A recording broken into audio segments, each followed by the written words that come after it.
Now, for more insight into what is happening with the UK economy, I'm joined by John Quelch. He is the Dean of Herbert School of Business in the University of Miami. Welcome to the program again. Always good to see you. Thank you, John. I want to ask you, quite a coming out for the new government, especially considering Liz Truss as late as Sunday saying she was committed to this new measure. What happened? It's essentially an own goal in the first 5 minutes of a football match. It's an unnecessary own goal. It's humiliating. It's reeks of incompetence, and it's going to be very difficult for the leadership of the Conservative Party to recover, in my view. While at the same time they may get credit for doing the U-turn and getting rid of the problem, the fact of the matter is that their massive spending cuts that they're proposing, especially on welfare programs that may not be inflation adjusted in order to keep the expenditures down, to fund these very large tax cuts, you know, that's a very controversial issue. It's almost a roll of the economic dice, where you're basically saying we're going to cut taxes now on the prospect that we're going to grow the economy in the future, but meanwhile the people at the bottom of the pyramid potentially not going to receive inflation-adjusted welfare payments. Yeah, and just think about how that went over. I mean, really from top to bottom. The markets, the value of the pound, both dropping significantly. You mentioned that this is going to be tough for the leadership to recover from this. You know, I have to second that, especially considering the entire cabinet was never fully briefed. How does something like this happen? Well, let's just go back for a moment, if we may, Sean, and recall that in the contest to elect the new leader of the Conservative Party, Truss came in second to Rishi Sunak among the members of Parliament. She won among the members of the party in the popular vote, but her standing within the Parliamentary Conservative Party has never been strong from the get-go, and of course, as a result of that, she had to appoint a large number of relatively inexperienced people to her cabinet, leaving many robust and experienced supporters of Rishi Sunak on the sidelines, or as we say, on the back benches. So what does the leadership do now? How do they dig themselves out of this? If you were advising any member of that government right now, what would you do next? Truss and Kwarteng, the Chancellor, are on probation. There is, within the United Kingdom governance system, the Office for Budget Responsibility, the OBR.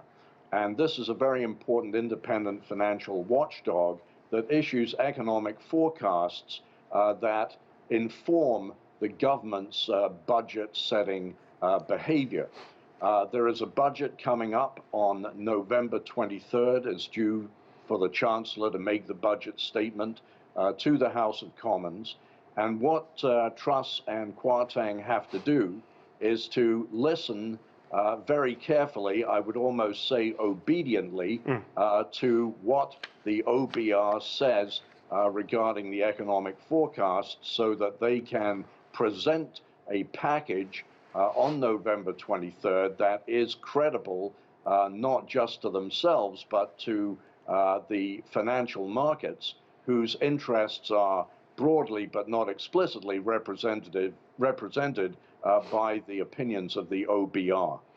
You talked about that watchdog. One other thing caught my eye. It's the fact that the IMF weighed in and said, you know, this is a bad move.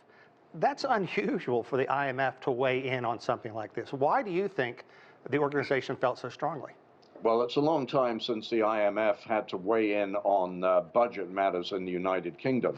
And so it is a further measure of the embarrassment associated with this potentially socially divisive budget that simply promised to enrich a very small number of taxpayers in the United Kingdom. I mean, one thing that Kwarteng said that is correct is that out of the $45 billion in proposed tax cuts, only $2 billion were associated Right. with the taxpayers in the highest rate bracket. But that's what fueled the fire, and that's what caused the alarm bells to go off around the entire imbalance between Right. the reduction in government income associated with these tax cuts, with the promise of economic growth sometime in the future. These are simply unfunded government tax cuts, and that's what caught the markets off guard and led to the almost meltdown that we saw this past week. Yeah, amazing how quickly that happened. And the country's treasury chief literally saying, we're listening, I get it. But do they? I mean, the cost of living in the UK, the crisis going on there, it just seems like really putting your foot in your mouth right out of the gate. Well, notice that the Prime Minister sent the Chancellor out on stage to put his foot in his mouth. But that's politics, of course. It is important to note, Sean, that the United Kingdom basically suffered from the double whammy, economically speaking, of Brexit followed by COVID. And as a result, among the G7 economies, it's the economy that still has not recovered to pre-pandemic levels. Interesting. There is a significant productivity problem in the United Kingdom, and the concept that the British economy can grow itself out of trouble based on entrepreneurial initiative and activity in the way that the U.S. economy sometimes claims that it can do. Well, I think the credibility of the U.S. in that regard is much greater than that of the U.K.